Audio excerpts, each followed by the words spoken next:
오늘 아침은 창세기 8장에서 11장까지의 말씀을 우리 자신의 영혼의 양식으로 먹고 마시며 기도로 하나님 아버지와 교제하시는 경건 생활을 하십니다. 오늘 창세기 말씀의 핵심 내용은 홍수 그 이후의 이야기인데요. 아담을 시작으로 한 초기 인류의 역사는 실패로 끝나게 되지만 하나님은 노아를 시작으로 하여 인류의 역사를 다시 시작하시는 내용입니다. 구약 성경 39권을 역사서, 시가서, 예언서로 크게 구분해서 우리는 지금 이제 역사서의 처음 성경인 창세기 말씀을 묵상하고 있습니다. 이제 본문으로 나아가도록 하지요. 본문으로 나아가기 전에 지도를 잠깐 보시도록 하죠. 오른쪽 상단에 보면 아라라산이 보이죠. 익숙한 지역 이름이죠. 노아가 600세 되던 2월 17일에 40주야로 비가 내리는 홍수에 그 일을 만나게 되잖아요. 그리고 7월 17일 즉 홍수가 시작이 된 지 5개월 후에 이제 보시면 아라라산에 방주가 도착하게 됩니다. 이런 여정을 본문으로 보시고 참고로 이제 내일 아침 아브라함의 부르심의 지역인 갈대아 우르 중앙 하단에 보이죠. 그 위에 검은 글씨로 바벨론에 보이시게 됩니다. 그 다음에 이제 위에 하란으로 아브라함의 여정의 지역도 보이죠. 가나안 애굽까지 이어지게 됩니다. 참고로 지도를 마음에 담아 주시면 도움이 되십니다. 이제 본문으로 나아가죠. 첫 번째 창세기 8장 1절에서 19절 말씀의 내용은 노아가 200세 2월 17일에 40주야로 비가 내리고 7월 17일에 방주는 아라랏산에 도착하며 10월 1일에 산봉우리들이 보이고 11월 10일경에는 창문을 열고 까마귀를 내보내며 11월 17일경에는 비둘기를 내놓자 감람나무 잎사귀를 몰고 왔으며 7일 후에는 비둘기가 돌아오지 않았고 601세 1월 1일에는 방주 뚜껑을 열어보니 물이 갇혔으며 601세 2월 27일에는 땅이 말라 온 가족과 동물들이 방주에서 나오는 내용입니다. 창세기 8장 1절 말씀 하나님께서 노아와 그와 함께 방주 안에 있던 모든 들 짐승과 가축을 기억하시고 땅에 바람을 보내시니 물이 줄어들었습니다. 깊음의 샘들과 하늘의 창들이 닫히고 비가 하늘에서 그쳤습니다. 물이 땅에서 점점 줄어들어서 150일 후에는 물이 많이 빠졌습니다. 방주가 7째 달 곧 그 달 17일에 아라랏산에 머물게 됐습니다. 물이 10째 달까지 계속해서 빠졌고 10째 달 곧 그 달 1일에 산봉우리들이 드러났습니다. 40일 후에 노아는 자신이 만든 방주의 창문을 열었습니다. 그가 까마귀를 내보내니 그 까마귀는 물이 땅에서 마를 때까지 날아다녔습니다. 노아가 이번에는 물이 땅에서 줄어들었는지 알아보기 위해 비둘기를 내보냈습니다. 그러나 물이 아직 온 땅 위에 있었기 때문에 비둘기가 앉을 곳을 찾지 못해 방주에 있는 노아에게로 돌아왔습니다. 노아는 손을 내밀어 비둘기를 받아 방주 안으로 들였습니다. 노아가 7일을 더 기다려 비둘기를 방주에서 다시 내보냈습니다. 그 비둘기가 밤이 되자 그에게 돌아왔는데 그 부리에 새로 딴 올리브 나무 잎을 물고 있었습니다. 그래서 노아는 물이 땅에서 빠진 것을 알게 됐습니다. 그가 다시 7일을 기다렸다가 비둘기를 내보냈는데 비둘기는 다시 돌아오지 않았습니다. 601년 첫째 달 곧 그 달 1일에 땅 위에 물이 말랐습니다. 노아가 방주 덮개를 열고 보니 땅이 말라 있었습니다. 둘째 달 곧 그 달 27일에 땅은 완전히 말랐습니다. 그때 하나님께서 노아에게 말씀하셨습니다. 너는 네 아내와 네 아들들과 네 며느리들과 함께 방주에서 나와라. 너와 함께 있던 모든 생명들 곧 새들과 짐승들과 땅 위에 기는 모든 것들을 데리고 나와라. 그것들이 땅에서 새끼를 많이 낳고 수가 불어나 땅 위에 번성할 것이다. 노아가 그 아들들과 그 아내와 그 며느리들과 함께 방주에서 나왔습니다. 모든 생물들 곧 모든 짐승과 모든 새와 땅에서 기는 것이 다 그 종류대로 방주에서 나왔습니다. 아멘. 예, 노아 홍수의 시간표, 여정을 보시게 되는데 600세 2월 17일에 40주야 비가 내리기 시작하고 7월 17일 5개월 뒤에 방주가 아라랏산에 도착하고 물이 줄어들기 시작하며 600세 10월 1일 그로부터 3개월 후죠. 산들의 봉우리가 보여지죠. 40일 후에 즉 창문을 열고 까마귀와 비둘기를 내놓게 되죠. 7일 후 대략 600세 11월 17일에 비둘기를 내놓게 되고 감람나무 새 잎사귀를 몰고 오죠. 7일 후에 11월 24일에는 비둘기를 내놓았으나 돌아오지 않죠. 그 다음에 이제 601세 1월 1일에는 방주 뚜껑을 열고 이제 물이 거치게 된 것을 보죠. 마지막 601세 2월 27일에 땅이 마르고 온 가족과 생물들이 방주에서 나오게 되는 여정을 보셨습니다. 두 번째 창세기 8장 20절에서 22절 말씀의 내용은 방주에서 나온 노아가 하나님께 번제로 예배드리자 여호와 하나님께서 예배를 연락하시는 내용입니다. 창세기 8장 20절 말씀 노아가 여호와를 위해 제단을 쌓고 정결한 짐승들과 정결한 새들 가운데 며칠 잡아 그 제단 위에 번제로 드렸습니다. 여호와께서 그 좋은 향기를 맡으시고 마음속으로 말씀하셨습니다. 내가 다시는 사람으로 인해 땅을 저주하지 않겠다. 이는 사람이 생각하는 것이 어려서부터 악하기 때문이다. 내가 전에 했던 것처럼 다시는 모든 생물을 멸망시키지 않을 것이다. 땅이 존재하는 한 씨 뿌리는 것과 추수하는 것과 추위와 더위와 여름과 겨울과 낮과 밤이 그치지 않을 것이다. 아멘.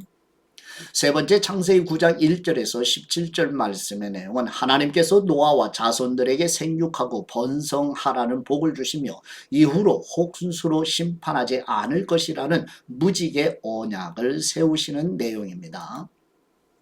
창세기 9장 1절 말씀 하나님께서 노아와 그의 아들들에게 복을 주시며 말씀하셨습니다. 자녀를 많이 낳고 번성해 땅에 가득하라. 땅의 모든 짐승들과 공중의 모든 새들과 땅에 기는 모든 것들과 바다의 모든 물고기들이 너희를 두려워하고 무서워할 것이다. 이것들을 너희 손에 준다. 살아있어 움직이는 모든 것들이 너희의 양식이 될 것이다. 푸른 채소와 같이 이 모든 것을 너희에게 주었다. 그러나 고기를 피가 있는 채로 먹어서는 안 된다. 피에는 생명이 있다. 너희가 생명의 피를 흘리면 반드시 값을 치를 것이다. 그것이 짐승이면 그 짐승에게 그 피에 대해 값을 치를 것이며 사람이 같은 사람의 피를 흘리게 되면 그 사람에게도 그 피에 대해 값을 치를 것이다. 하나님께서 자기의 형상대로 사람을 만드셨기 때문에 누구든지 사람의 피를 흘리면 사람에게 피 흘림을 당할 것이다. 너희는 자녀를 많이 낳아 번성하라. 땅에서 수가 불어나 땅에서 번성하라. 그리고 하나님께서 노아와 그와 함께 있던 그의 아들들에게 말씀하셨습니다. 보라, 내가 너희와 너희 뒤에 올 너희의 자손과 언약을 세운다. 또한 너희와 함께 있던 모든 생물들 곧 너희와 함께 있던 새와 가축과 모든 들짐승들 방주에서 나온 땅의 모든 생물들과 언약을 세운다.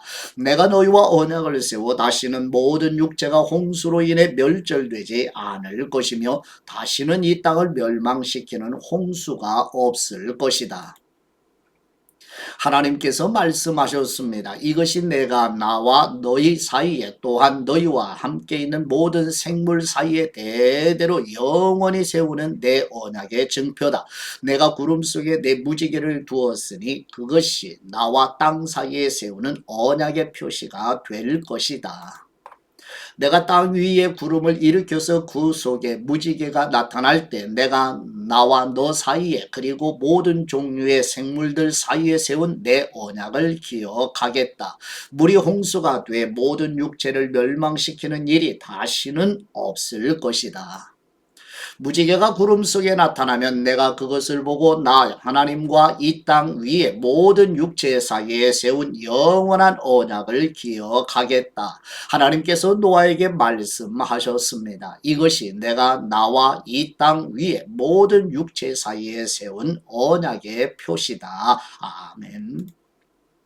네 번째 창세기 9장 18절에서 29절 말씀의 내용은 홍수 이후에 아버지 노아의 실수를 드러낸 가나안의 아비인 함은 형제들의 종이 될 것이라고 저주를 받으며 아버지 노아의 실수를 덮어준 셈과 야벳이 축복을 받게 되고, 노아는 홍수 이후 350년을 살고 950세에 부르심을 받아 아버지 집 본향으로 가게 되는 내용입니다.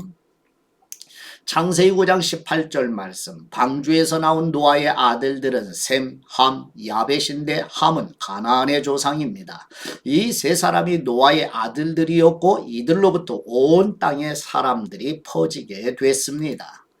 노아가 땅을 일구기 시작해 포도원을 세웠습니다. 그가 포도주를 마시고 취해 자기 장막 안에서 벌거벗고 있었을 때 가나안의 조상인 함이 자기 아버지가 벌거벗은 것을 보고는 밖에 있던 다른 두 형제에게 이 사실을 말했습니다. 그러자 셈과 야벳은 겉옷을 어깨에 걸치고 뒷걸음으로 들어가서 아버지의 벌거벗은 몸을 덮어 주었습니다. 그들은 아버지가 벌거벗은 것을 보지 않으려고 얼굴을 돌렸습니다. 노아가 술이 있게 자기 작은 아들이 자기에게 한 일을 알게 됐습니다. 그래서 노아는 말했습니다. 그리고 노아가 다시 말했습니다. 하나님께서 야벳을 크게 일으키셔서 그가 셈의 장막에서 살게 되며 가나안은 그의 종이 되게 하실 것이다. 홍수 이후 노아는 350년을 더 살았습니다. 노아는 모두 950년 동안 살다가 죽었습니다. 아멘. 다섯 번째 창세기 10장 1절에서 32절 말씀의 내용은 가인 계열은 바벨론 제국으로 셋 계열은 이스라엘로 이어지며 창세기 10장 8, 9절에 함의 아들인 구스의 아들 니므롯 곧 여호와 앞에서 용감한 사냥꾼이란 말은 여호와께 반대하여 혹은 사람들을 무시하고 하나님과 대등한 것처럼 교만해진 것을 설명하는 내용입니다. 창세기 10장 1절 말씀, 노아의 아들인 셈, 함, 야벳의 족보는 이러합니다. 홍수 후 그들에게 아들들이 태어났습니다. 야벳의 아들은 고멜, 마곡, 마대, 야완, 두발, 메색, 디라스입니다. 고멜의 아들은 아스그나스, 리밧, 도갈마입니다. 야완의 아들은 엘리사, 달시스, 기띔, 도다님입니다. 이들에게서 해안 민족들이 여러 땅으로 퍼졌으며 각각 언어와 족속을 따라 민족을 이루었습니다. 함의 아들은 구스, 미스라임, 붓, 가나안입니다. 구스의 아들은 스바, 하윌라, 삽다, 라마, 삽드가입니다. 라마의 아들은 스바와 드단입니다. 구스는 또 니무로스를 낳았는데 니무롯은 땅의 첫 용사였습니다. 그는 여호와 앞에서 강한 사냥꾼이었습니다. 니므롯처럼 여호와 앞에 강한 사냥꾼이라는 말도 이 때문에 생겨났습니다. 그의 나라의 시작은 시날 땅에 있는 바벨, 에렉, 아갓, 갈레였습니다. 니므롯은 이 땅에서 아시리아로 나가 니누에, 르호보딜, 갈라를 세웠고 니누에와 갈라 사이에 내센을 세웠는데 이것은 큰 성이었습니다. 미스라임은 누딤, 아나님, 르하იბ임, 납두힘, 바드루심, 가슬루힘, 갑도림을 낳았는데 블레셋은 가슬루힘에게서 나왔습니다. 가나안은 맏아들 시돈과 헷을 낳고 여부스 족속, 아무리 족속, 기르가스 족속, 히위 족속, 알가 족속, 신 족속, 아루앗 족속, 스말 족속, 하맛 족속을 낳았습니다. 그 후 가나안의 족속들이 흩어져 나갔습니다. 가나안의 경계는 시돈에서 그랄 쪽으로 가사까지 그리고 소돔, 고모라, 아드마, 스보임과 라사까지였습니다. 이들은 함의 자손들로 종족과 언어에 따라 영토와 민족별로 갈라져 나갔습니다. 셈에게서도 자손이 태어났습니다. 그는 에벨 자손의 조상이었으며 야벳의 형이었습니다. 셈의 아들들은 엘람, 아수르, 아르박사, 룻, 아람입니다. 아람의 아들들은 우스, 훌, 게델, 마스입니다. 아르박삿은 셀라를 낳았고 셀라는 에벨을 낳았습니다. 에벨에게서 두 아들이 태어났는데 하나의 이름을 벨렉이라고 했습니다. 그의 시대의 땅이 나뉘었기 때문입니다. 그의 동생 이름은 욕단이었습니다. 욕단은 알모다, 셀렙, 하살마, 예라, 하도람, 우살, 디글라, 오발, 아비말, 스바, 오빌, 하윌라, 요밥을 낳았습니다. 이들은 모두 욕단의 아들들입니다. 그들이 살던 지역은 메사에서부터 스바를 가로지르는 동쪽 산간지대까지였습니다. 이들이 종족과 언어와 영토와 나라에 따라 나뉜 셈의 자손님들입니다. 이들은 족보와 민족에 따른 노아 자손의 족속들입니다. 이들로부터 홍수 이후에 민족들이 땅 위에 퍼져나갔습니다. 아멘. 여섯 번째 창세기 11장 1절에서 19절 말씀에 내온 주권은 그들이 라는 표현으로 영토는 시날로 국민은 흩어짐을 면하자 라는 표현으로 세상 나라의 모형이 되는 바벨 즉 혼잡과 혼란이라는 뜻인데요. 바벨이 곧 바벨론을 설명하는 내용입니다. 창세기 11장 1절 말씀 당시 온 세상에는 언어가 하나였으며 같은 말을 썼습니다. 사람들이 동쪽에서 와서 시날 땅에서 평원을 발견하고는 그곳에 정착했습니다. 그들이 서로 말했습니다. 자, 우리가 벽돌을 만들어 단단하게 굽자. 그들은 돌 대신 벽돌을 진흙 대신 역청을 사용했습니다. 그리고 그들이 말했습니다. 자, 우리가 우리를 위해 성을 쌓고 하늘까지 닿는 탑을 쌓자. 우리를 위해 이름을 내고 온 지면에 흩어지지 않게 하자. 여호와께서 사람들이 쌓는 성과 탑을 보시기 위해 내려오셨습니다. 그리고 여호와께서 말씀하셨습니다. 저들이 한 민족으로서 모두 한 언어로 말하고 있어 이런 짓을 벌이기 시작했다. 그러니 이제 그들이 하고자 꾸미는 일이라면 못할 게 없을 것이다. 자, 우리가 내려가서 거기에서 그들의 언어를 혼란하게 해서 알아듣지 못하게 하자. 그리하여 여호와께서는 그들을 그곳에서부터 온 땅에 흩어버리셨습니다. 그들은 성 쌓는 것을 그쳤습니다. 그래서 그곳 이름이 바벨이라 불리는 것입니다. 그곳에서 여호와께서 온 세상의 언어를 혼란하게 하셨기 때문입니다. 그곳에서 여호와께서 그들을 온 땅에 흩으셨습니다. 아멘. 일곱 번째 창세기 11장 10절에서 26절 말씀의 내용은 여호와 하나님께서 선택하신 셈 자손의 족보 곧 셈에서부터 아브람까지의 계보이며 역대상 1장 24, 27절에서도 간단하게 소개하는 내용입니다. 창세기 11장 10절 말씀 셈의 족보는 이러합니다. 셈은 홍수 후 2년 뒤인 100세의 아르박삿을 낳았습니다. 셈은 아르박삿을 낳은 후 500년을 더 살면서 다른 자녀들을 낳았습니다. 아르박삿은 35세에 셀라를 낳았고 셀라를 낳은 후 403년을 더 살면서 다른 자녀들을 낳았습니다. 셀라는 30세에 에벨을 낳았고 에벨을 낳은 후 403년을 더 살면서 다른 자녀들을 낳았습니다. 에벨은 34세에 벨렉을 낳았고 벨렉을 낳은 후 430년을 더 살면서 다른 자녀들을 낳았습니다. 벨렉은 30세에 루를 낳았고 루를 낳은 후 209년을 더 살면서 다른 자녀들을 낳았습니다. 루는 32세에 수룩을 낳았고 수룩은 낳은 후 207년을 더 살면서 다른 자녀들을 낳았습니다. 수룩은 30세에 나홀을 낳았고 나홀을 낳은 후 200년을 더 살면서 다른 자녀들을 낳았습니다. 나홀은 29세에 데라를 낳았고 데라를 낳은 후 119년을 더 살면서 다른 자녀들을 낳았습니다. 데라는 70세에 아브람, 나홀, 하란을 낳았습니다. 아멘.